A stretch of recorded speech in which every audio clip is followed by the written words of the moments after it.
E olha, gente, hoje a gente vai falar sobre um assunto que atinge muita gente, viu? Cefaleia. Sabe aquelas dores de cabeça que tanto incomodam? Pois é. Daqui a pouco eu vou receber aqui no sofá a doutora Lorena Bochenek, que é neurologista, já aqui no sofá, tá bom? Então, se você já tiver dúvidas sobre esse assunto, manda pra gente que a gente vai tirar todas as suas dúvidas hoje, tá bom? Não deixa passar, não. E sobre esse assunto, a gente vai falar também com a Gláucia Souza, que é nutricionista, e vai falar sobre alimentação. Será que existem alimentos bons e ruins que podem atingir essa dor de cabeça? Seja bem-vinda, Gláucia. Obrigada. Boa tarde. Vamos aprender aqui, então, talvez aliviar um pouquinho essas dores de cabeça? Vamos lá. Então, tá bom. Daqui a pouquinho a gente volta aqui na cozinha. A senhora falou sobre a questão de alimentação, então eu vou agora ali pra cozinha. Tá bom. Para conversar com a nossa nutricionista que está aqui hoje, a Gláucia, né? Sim. Ela trouxe alguns vilões, vamos dizer assim, para dor de cabeça? Sim. Tem alguns alimentos que eles podem potencializar a dor ou serem um gatilho, né, para vir essa crise. E dentre eles, a gente tem aqui o vinho, principalmente o vinho tinto, chocolate, os queijos maturados, mais gordurosos, né? O café. Algumas bebidas estimulantes, como chás, café, refrigerante à base de cola, eles podem acelerar muito, né, a pessoa, causando uma crise de enxaqueca também. O café pode dar dor de cabeça? Sim, pode Mas ser um aí gatilho. a ausência também, né, doutora?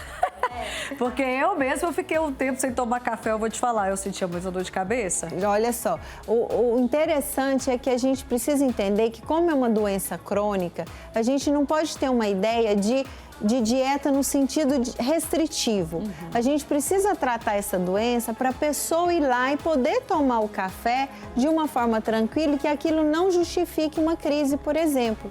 Esse é o grande objetivo do tratamento. Seria moderação, no caso, E é muito né? particular, né? Às vezes, para uma pessoa, o café vai ser o ponto, para outra pessoa vai ser o chocolate. Então, ele pode ir diminuindo as doses para testar a tolerância. Às vezes, pode ser o excesso, né? Então, não é retirar. Principalmente o café, como você disse, né? Às vezes, a pessoa moderação, fala que né? sente a dor se não tomar. Então, vai reduzindo aos poucos, né? Tudo na moderação, viu, gente? Não é que não pode, né? Mas assim, modera. E depende também, eu acho que do quadro. Do quadro, Se tiver uma enxaqueca muito severa, é melhor cortar, no caso.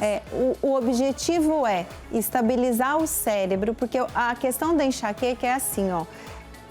As pessoas que têm enxaqueca têm os sentidos muito aguçados. Então, qual que é o objetivo do tratamento? Aumentar a resistência desses sentidos, ou seja, o limiar para a dor vai aumentando. Então, eu vou poder tomar 200 miligramas de café, por exemplo, e aquilo não vai atingir o limiar para desencadear a crise. Assim como os outros alimentos, né, Agora, doutora? uma coisa que você trouxe aqui que eu achei diferente é o queijo. É o queijo, principalmente. Qualquer tipo de queijo? Os mais fermentados, queijos maturados, os mais gordurosos, né? Que tem a tiramina. E aí algumas pessoas têm uma intolerância, têm uma dificuldade de digestão, né? Desses queijos, e pode ser um fator que vai desencadear aí uma crise. Muito bem, daqui a pouquinho eu volto para conversar mais um pouquinho com a Gláucia, para falar sobre os alimentos que você pode...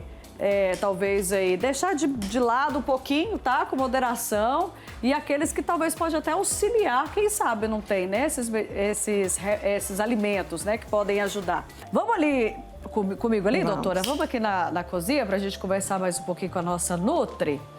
Existe alguma... Chega um pouquinho pra lá, só pra caber nós três aqui. Tá. Existe alguma dieta que você passa pra quem... vai lá no seu consultório e fala assim, estou com muita dor de cabeça, existe essa dieta, além da retirada desses alimentos que você já falou pra gente? O principal ponto é essa identificação dos alimentos, né?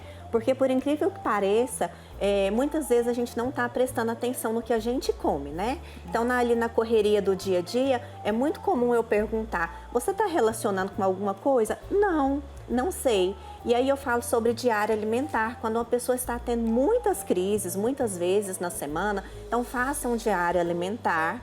Você vai observar que depois da ingestão de um determinado alimento, num tempo de meia hora ou até 3 horas, vai surgir ali uma crise de enxaqueca.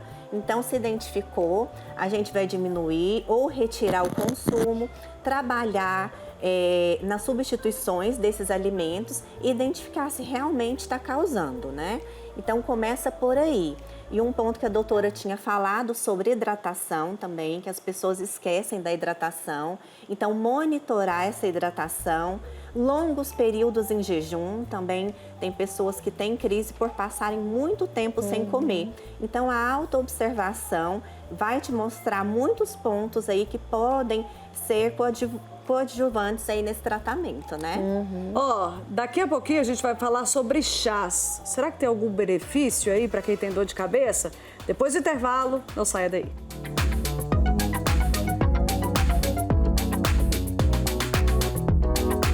Vamos voltar a falar das nossas alimentações. Eu deixei uma pergunta no ar, que vai ser para a doutora e para a Gláucia.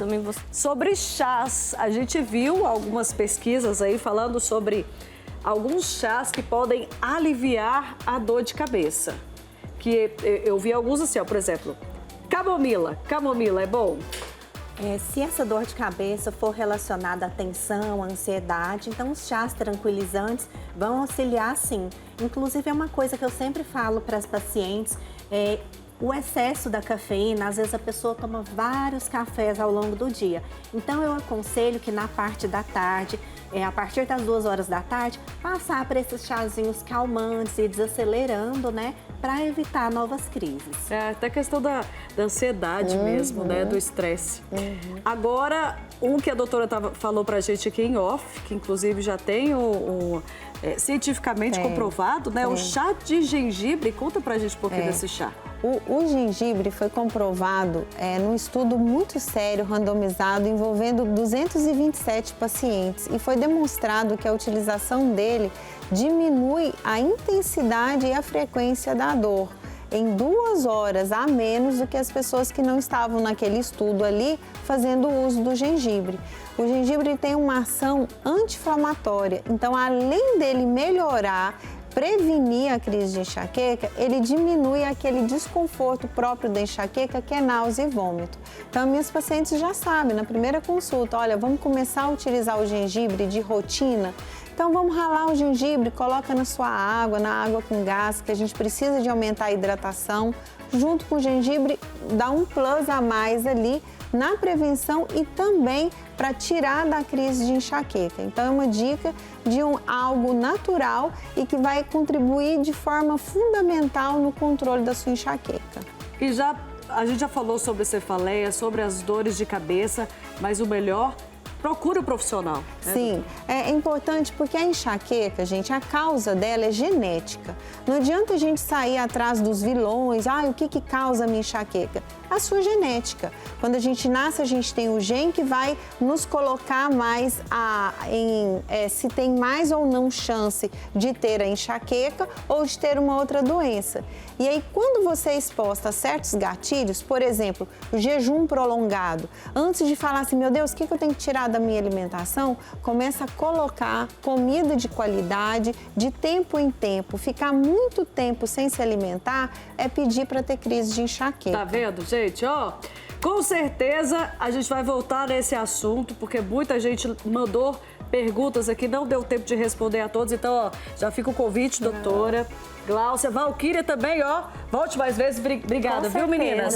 Obrigada pelo programa de hoje, obrigada a todos vocês que nos acompanharam nessa tarde no Aqui em Casa.